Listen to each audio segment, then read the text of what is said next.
মন্ত্রিত্ব পাওয়ার ৫ মাসের মাথায় পদত্যাগ করেছিলেন সাবেক স্বরাষ্ট্র প্রতিমন্ত্রী সোহেল তাজ। তারপর থেকে কখনো আলোচনায় আবার কখনো অন্ধকারে হারিয়ে গেছেন তিনি।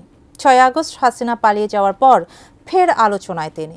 এবার শেখ হাসিনা ও আওয়ামী লীগ নিয়ে বিস্ফোরক মন্তব্য করেছেন তিনি। হাসিনাকে নিয়ে কি বললেন সোহেল তাজ, জানাচ্ছেন সহকর্মী মোহাম্মদ সোহাগ বিশ্বাস।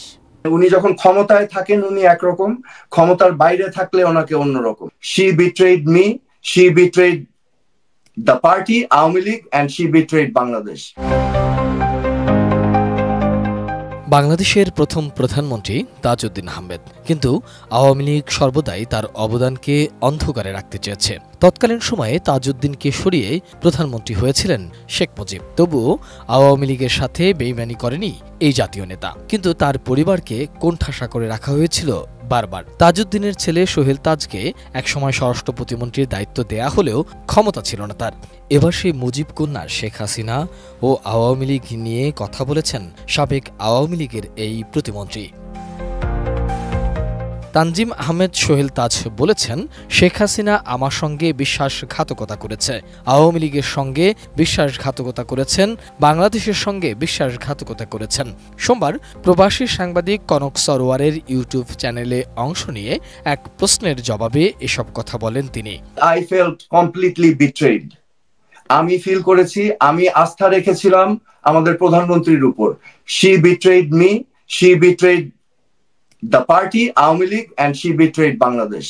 দায়িত্ব নেয়ার ৫ মাসের মাথায় কেন তিনি স্বরাষ্ট্র প্রতিমন্ত্রীর পদ থেকে পদত্যাগ করেছেন এমন প্রশ্নের জবাবে সোহেল তাজ বলেন, দায়িত্ব নেয়ার সময় আমি ইন্সপায়ার্ড ছিলাম যে বাংলাদেশে একটি গুণগত চেঞ্জ আসবে, একটা সিস্টেমেটিক চেঞ্জ আসবে। আমি সেই বিশ্বাস থেকে ইলেকশন করেছিলাম, প্রতিমন্ত্রীর দায়িত্ব নিয়েছিলাম। ইন্সপায়ার্ড ছিলাম যে বাংলাদেশে একটা গুণগত চেঞ্জ আসবে, একটা সিস্টেমিক চেঞ্জ আসবে। আমি সেই বিশ্বাস নিয়ে কিন্তু আমি ইলেকশন করেছিলাম এবং আমি প্রতিমন্ত্রীর দায়িত্ব নিয়েছিলাম।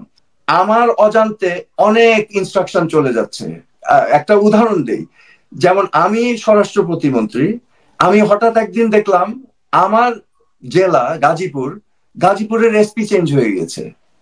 তা আপনি এখন চিন্তা করে দেখেন বিষয়টা। আমি স্বরাষ্ট্র প্রতিমন্ত্রী, আমার জেলার এসপি চেঞ্জ হয়ে গেছে, আমাকে বলা হয়নি। এবং এভাবে বিভিন্ন জায়গায় পরিবর্তন হচ্ছে, এই বদলি ট্রান্সফার সব হচ্ছে একটা অদৃশ্য জায়গা থেকে। তো এই সকল কিছু আমাকে ব্যথিত করেছে এবং আমি তখন রিয়েলাইজ করেছি যে এই অবস্থাতে আমি যদি থাকি, আমি অনেকের জন্য পথের বাধা হয়ে যাচ্ছি। এটা তো প্রাণ আচার, আমাকে একটু দিস। ঠিক যেন ঘরের আচার, প্রাণ আচার। এছাড়া ১ ঘন্টা ৪ মিনিটের দীর্ঘ আলাপচারিতায় সোহেল তাজ বিডিআর বিদ্রোহের সময় তার ভূমিকার কথাও তুলে ধরেন। আপনি এই র্যাব সোয়াট টিমকে রেডি করেন, প্লাস পুরা এলাকা ঘেরাও করেন। তো উনি বললেন এটা তো বিশাল এলাকা। আমি বললাম প্রয়োজনে আপনারা আনসার বাহিনী ডাকেন, আনসার বাহিনী ডেকে সারাউন্ড করেন। উনি বললেন ওরা তো গুলি করছে। আমি বললাম গুলি করছে, আপনারা গুলির রেঞ্জের বাইরে সারাউন্ড করেন, কিন্তু মেসেজটা পৌঁছাতে হবে যে এখান থেকে পালাবার পথ নেই এবং প্রয়োজনে আপনারা আর্মি কল করতে হবে। তখন আমাকে আইজি সাহেব বললেন যে আমরা তো এই ধরনের কোনো নির্দেশনা পাইনি, তাছাড়া আমার সাথে এখানে মন্ত্রী মহোদয় আছেন।